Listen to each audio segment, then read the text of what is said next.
অনুভবে তুমি পর্ব সংখ্যা 11 লেখা মুমতাহিনা জান্নাত মৌ। পুরো শহর জুড়ে আতঙ্কের সৃষ্টি হয়েছে।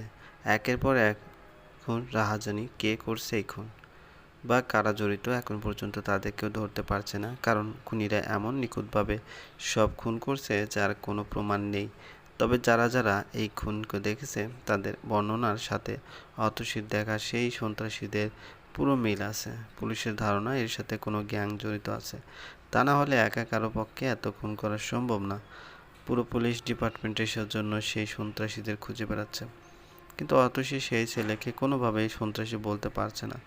সে গণমাধ্যমের সামনে স্পষ্ট বলে দিয়েছে, আজ আমি বেঁচে আছি শুধুমাত্র সেই মানুষটার জন্য, তা না হলে আজ আমার নগ্ন মৃত্যুদেহ সবাই দেখতে পারত।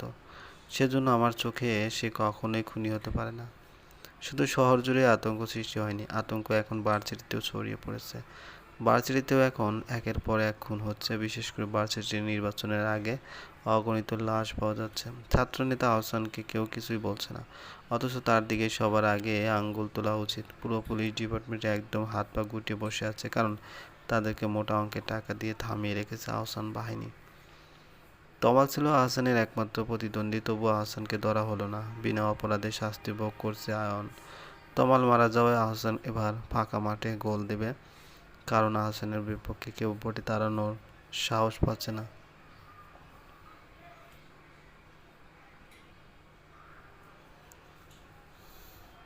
তবুও নিয়ম বলে একটা কথা আছে, সেজন্য আজ সকল স্টুডেন্টদেরকে ভার্সিটির মাঠে ডাকা হয়েছে।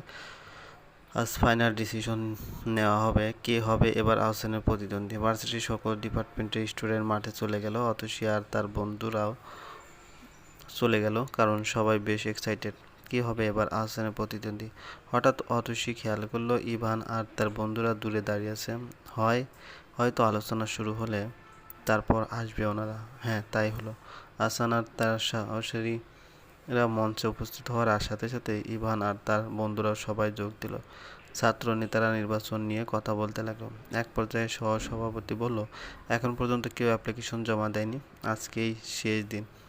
যে বা যারা আহসানের সাথে প্রতিদ্বন্দ্বিতা করতে চাও তারা অ্যাপ্লিকেশন জমা দাও, এরপর আর এ বিষয় নিয়ে আলোচনা করা হবে না। কিন্তু কেউ সাড়া দিল না। সবাইকে এভাবে চুপচাপ থাকা দেখে আহসানের সহচারীরা জোরে করে চিল্লিয়ে উঠল, জয় আহসান ভাইয়ের জয়, জয় আহসান ভাইয়ের জয়, আহসান ভাই যেখানে আমরা আছি সেখানে।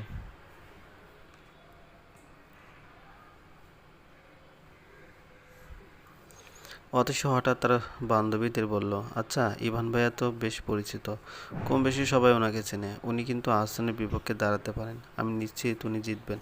কিন্তু দাঁড়ালেন না কেন? লিসা সেই কথা শুনে বলল, সবাই এসব রাজনীতি পছন্দ করে না, তাছাড়া আহসান সন্ত্রাস টাইপের সন্ন্যাসী, ওনাকে মানুষ খুন করে। তমালকে খুন তো ওই করেছে, শুধু তমাল না, যে ওর বিপক্ষে দাঁড়াতে চাইবে সেই খুন হবে। ইভান ভাইয়া হয়তো জয়ে ভয়ে দাঁড়াচ্ছে না।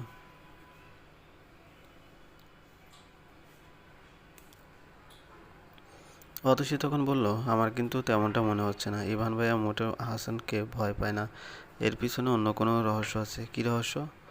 তা আমি কি করে জানবো? আমার যেটা সন্দেহ হচ্ছে সেটাই বললাম।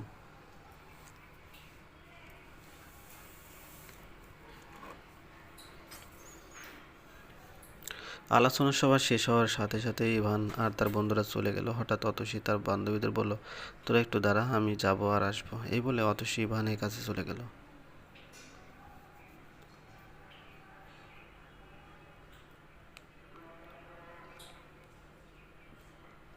আসসালামু আলাইকুম ভাইয়া, কেমন আছেন? ইভান অতসীকে দেখে কিছুটা বিরক্ত হলো।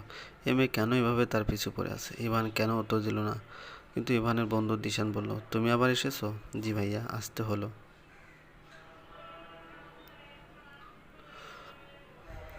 আর আমি এভাবে আসতেই থাকবো যতদিন উনি আমাকে খাতা কলমে লিখে না দেবেন। অতসীর কথা শুনে নিলয় বলল, দোস্ত দে তো লিখে, তাহলেই তো মেয়েটা আর পিছু নেয় না। সবসময় ভালো লাগে না এসব। ইভান সেই কথা শুনে অতসীর হাত থেকে খাতা আর কলমটা নিল। ওমা, আপনি দেখি বাম হাতি, আপনি কি সব কাজ বাম হাত দিয়েই করেন? ইভান এতক্ষণে কথা বলে উঠল, বেশি বকবক না করে তাড়াতাড়ি করে কেটে পড়ো। কি সিরিয়াস মেয়ে তুমি? শেষমেশ আমার কাছে লিখে নিলে তো ছাড়লে। খবরদার এমন ভুলভাল আবদার আর কখনোই করবে না। বলে যেও না আমি এই ভার্সিটির বড় ভাই। হ্যাঁ, তা তো দেখতেই পারছি। আপনারা কেমন বড় ভাই? আহসান ভাইয়া ফাঁকা মাঠে গোল দিয়ে দিল, আর আপনারা কেউ ওনার বিপক্ষে দাঁড়ানোর সাহস পর্যন্ত পেলেন না। কি ভীতু আপনারা!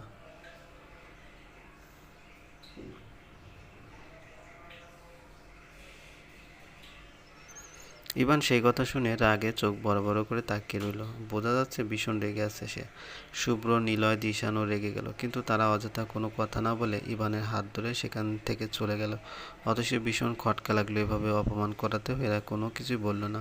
অন্তত ইভানের তো কিছুই বলা উচিত ছিল। অথচ তখন তার হাতের খাতাটা উপর করে ধরল আর জোরে জোরে করে বলল, ছি ছি ছি ছি, ভার্সিটির বড় ভাইয়ের লেখা এমন বাজে কেন? ভেবেছিলাম হাতের লেখা অনেক সুন্দর হবে।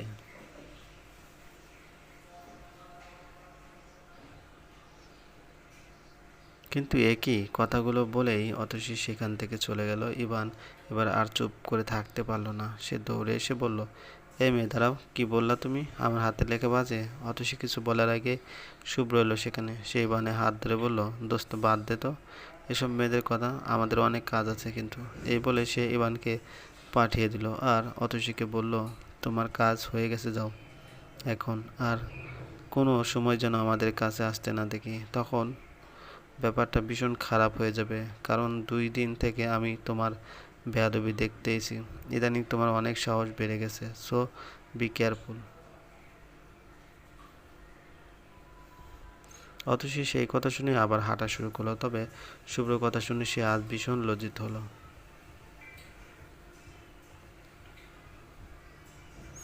এইভাবে তাকে অপমান করতে পারলো? আর অপমান তো করারই কথা। নিজের থেকে যেচে যেচে কথা বললে সবাই তাকে সস্তায় ভাববে। সে কেন এমন করছে? কেন বারবার ইভানের কাছে ছুটে যাচ্ছে? সত্যি সে নিজেও বুঝতে পারছে না। অত সে কি মনে করে যেন পিছন ফিরে তাকালো। পিছন তাকাতেই দেখে ইভানও তার দিকে দেখছে। অত সে তা দেখে আর মুখের হাসি আটকাতে পারল না।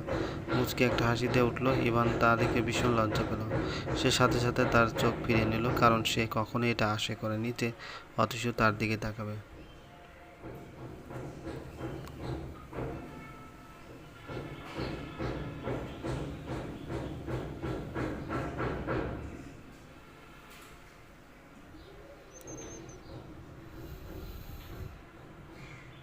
অতসী আর ইভানের এমন চোখাচোখি দেখে আর তার বন্ধুরা হাঁ করে তাকিয়ে রইল। তারা একবার ইভানের দিকে তাকাচ্ছে, তো আর একবার অতসীর দিকে। তারা কিছু বুঝতে পারছে না। আর সবচেয়ে আশ্চর্য বিষয়, এটা ইভান যে বাম হাত দিয়ে লেখে, এটা তারা ফার্স্ট দেখলো। তোরা এভাবে কি দেখছিস আমার দিকে?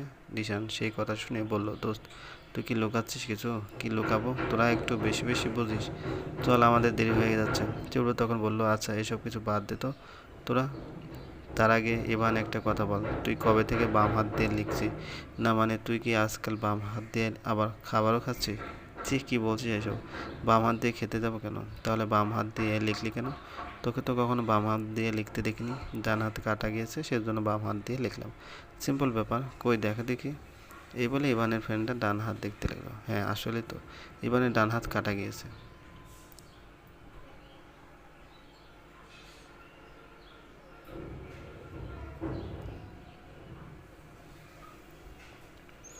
অতসী ক্লাস শুরু হয়ে গেছে। সবাই খুব মনোযোগ দিয়ে ক্লাস করলেও অতসী কিছুতেই মন বসছে না।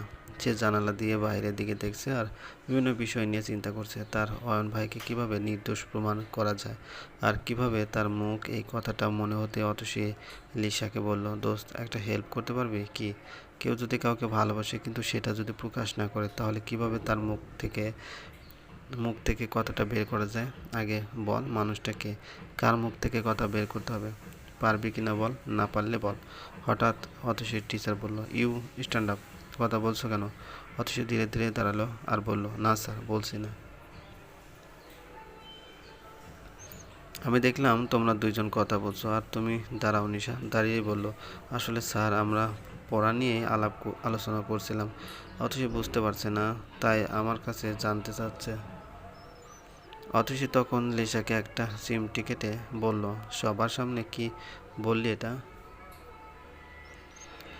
তো কি বলবো? স্যার তখন বলল, কি হচ্ছে এসব, তোমরা আবার কথা বলছো?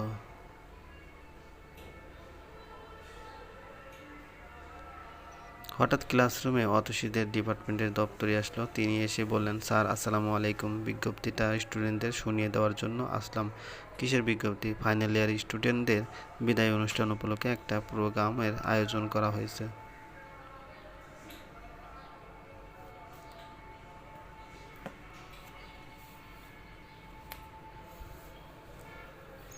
প্রোগ্রামটা 3 দিন পরে হচ্ছে, ওকে জানিয়ে দাও সবাইকে। দপ্তরি নোটিশটা পড়ে শোনালো সবাইকে আর বলল, অবশ্যই সবাই অ্যাটেন্ড করে থাকবে। আর তোমরা কেউ যদি প্রোগ্রাম উপলক্ষে নাচ গান বা অন্য কিছু দিতে চাও তাহলে তার একটা লিস্ট তৈরি করে ডিপার্টমেন্টে পাঠিয়ে দিও। এদিকে অতসী আর লিসা এই সুযোগ দুইজনে বসে পড়েছে, কারণ নোটিশটা শোনার পর ক্লাসে একদম হই হুল্লোড় শুরু হয়ে গেল। স্যার তখন বলল, আজ ক্লাস এখানেই অফ করলাম, কেউ যদি প্রোগ্রামে অ্যাটেন্ড করতে চাও অবশ্যই জানিয়ে দেবে। এই বলে স্যার চলে গেল।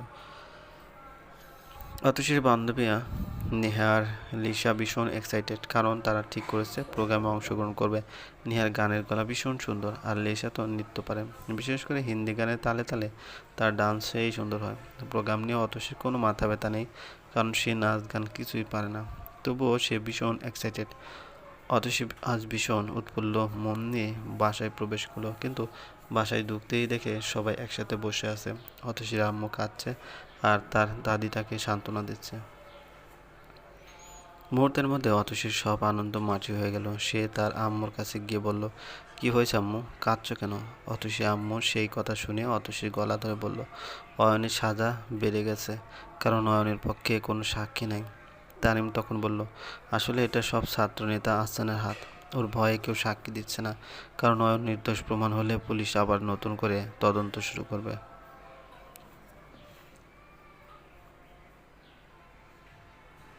অতসী তখন বলল, আচ্ছা তানিম ভাই, আমাকে একটু ভাইয়ার সাথে দেখা করতে নিয়ে যাবেন, ভাইয়াকে ভীষণ দেখতে ইচ্ছে করছে। তানিম সেই কথা শুনে বলল, আন্টিকে আজ দেখতে দেয়নি, তোমাকে হয়তো দেবে না।